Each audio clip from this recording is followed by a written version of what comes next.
रहीमदास जी गोवर्धन में श्रीनाथ जी का दर्शन करने गए। एक तो अल्हड़ वेश में रहते थे, ऊपर से इनके किसी कारण से इनको मंदिर में नहीं घुसने दिया, और जैसे ये मंदिर में घुसने लगे तो लोगों ने इनको धक्का दे दिया। कहां घुसे चले जा रहे हो, यहां पर विजातियों का प्रवेश नहीं है और तुम्हारे जैसों का तो बिल्कुल प्रवेश नहीं है। रहीम जी को इतना क्रोध आया, ठाकुर जी को ही सुनाने लगे बाहर बैठ करके। बोले आप कैसे परमात्मा हो, कैसे स्वामी हो, कैसे भगवान हो? इतनी दूर से मैं चल करके आया और आप मुझे दर्शन नहीं दे रहे हो, लोगों के द्वारा मुझे बाहर करवा रहे हो। इतने क्रोध में आ गए श्री रहीम जी।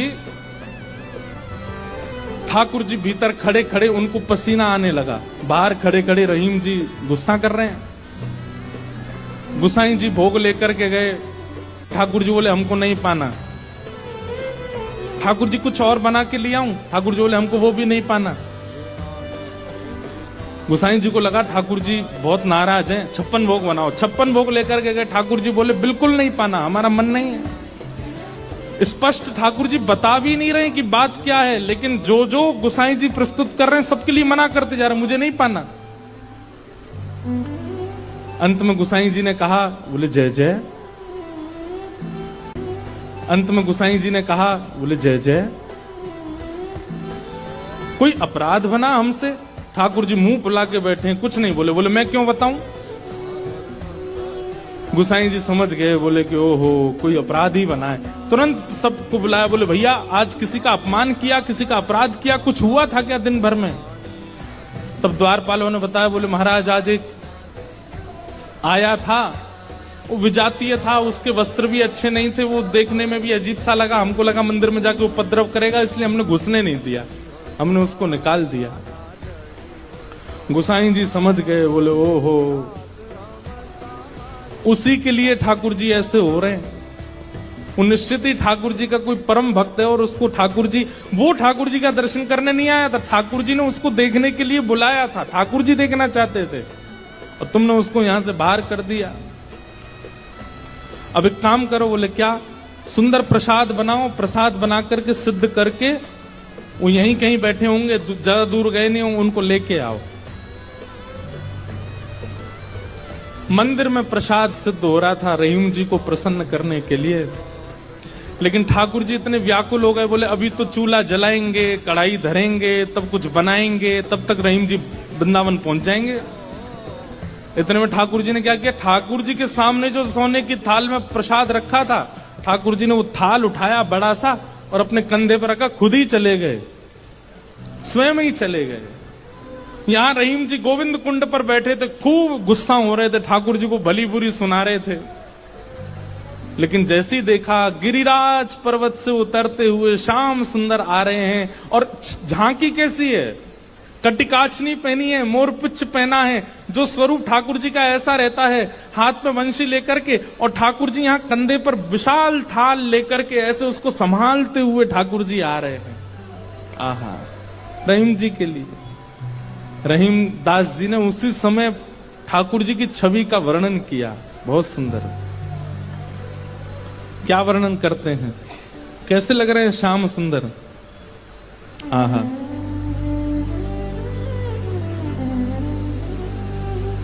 काछे काछनी कलित मुरली कर, पीत पिछोरी साल की, बंक तिलक के सर को कीन्हो, दुति मानो विदुबाल की, ओ छवि आवन मोहन लाल की, छवि आवन मोहन लाल की, छवि आवन मोहन लाल की, छवि आवन मोहन लाल की, छवि आवन मोहन लाल की।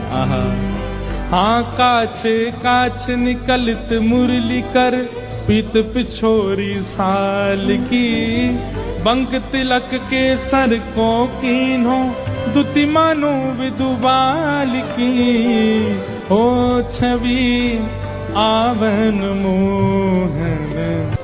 अरे मोय कोई वेद ध्वनि ब्रज में सुनावे तो मेरे कान इतने रीझे ना आए, लेकिन कोई प्रेम आसक्त है करके मुंह को घोरी घोरी गारी सुनावे सो मैं तो वह के सामने प्रकट है जाऊं। वाह, हो छवि आवन मोहन लाल की, छवि आवन मोहन लाल। और थाल सामने रख करके ठाकुर जी वहां से अंतर ध्यान हो गए, लेकिन रहीमदास जी की स्थिति ऐसी कि वो तो उसी छवि में छके हुए बैठे हैं, थाल सामने रखा है। इतने में गुसाई जी अपने असंख्य सेवकों के साथ खूब सारा प्रसाद बना करके लाए। रहीम जी के पास जैसे ही पहुंचे तो देखें यहाँ तो पहले से ही थाल रखी, और ये वो थाल है जो श्री जी बाबा की है, श्रीनाथ जी की है। नेत्र बंद हैं। गुसाई जी बोले, रहीम जी ये थाल आपके पास आई कैसे? आहा, बिसरत नाही सखी मोमन सो, चितवन बैन विशाल की।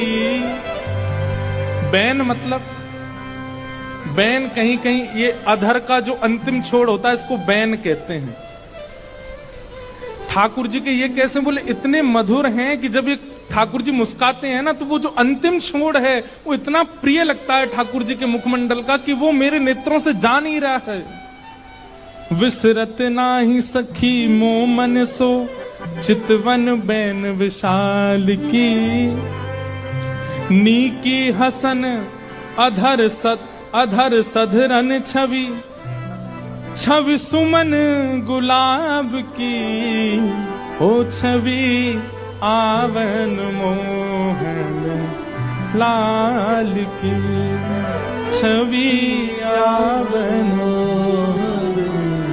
लाल की। और जल सो डार दियो पुत्रिन पे डोलन मुक्ता माल की, जल सो डार दियो पुत्रिन पे डोलन मुक्ता माल। आप मोल बिन मोलन डोले, बोलन मदन गोपाल की, अधरन छवि छवि सुमन गुलाब की, ओ छवि आवन मोहन लाल की, छवि आवन लाल की। और जल सो डार दियो पुत्रिन पे डोलन मुक्ता माल की, जल सो डार दियो पुत्रिन पे डोलन मुक्ता माल। आप मोल बिन मोलन डोले, बोलन मदन गोपाल की, आप मोल बिन मोलन डोलन, बोलन मदन गोपाल की, हे छवि आवन मोहन लाल की, छवि आवन मोहन लाल की। आहा, आप मोल बिन मोलन डोलन, बोलन मदन गोपाल की। इतने मूल्यवान श्री ठाकुर जी यहाँ पर बिनमोल की तरह डोल रहे थे, बोल रहे थे, चल रहे थे, बैठे थे। गुसाई जी को बता रहे हैं रहीम जी, इतने मूल्यवान ठाकुर जी यहाँ पर बोल रहे थे, डोल रहे। देखो वो चरण चिन्ह दिख रहे हैं, यहाँ देखो, यहाँ से चंदन की सुगंधी आ रही, यहाँ बैठ गए थे आके और ऐसे मधुर स्वर बोल रहे थे कि अब मैं किसी और को सुनना नहीं चाहता उनके आगे।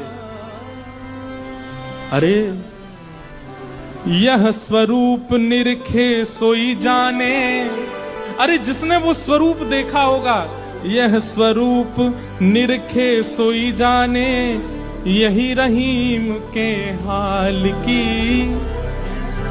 यह स्वरूप निरखे सोई जाने, यही रहीम के हाल की, ओ छवि आवन मोहन लाल की, छवि आवन मोहन लाल की। वहां रहीम जी के नेत्र सजल हैं और यहां गुसाई जी के सुनते सुनते नेत्र सजल हो गए।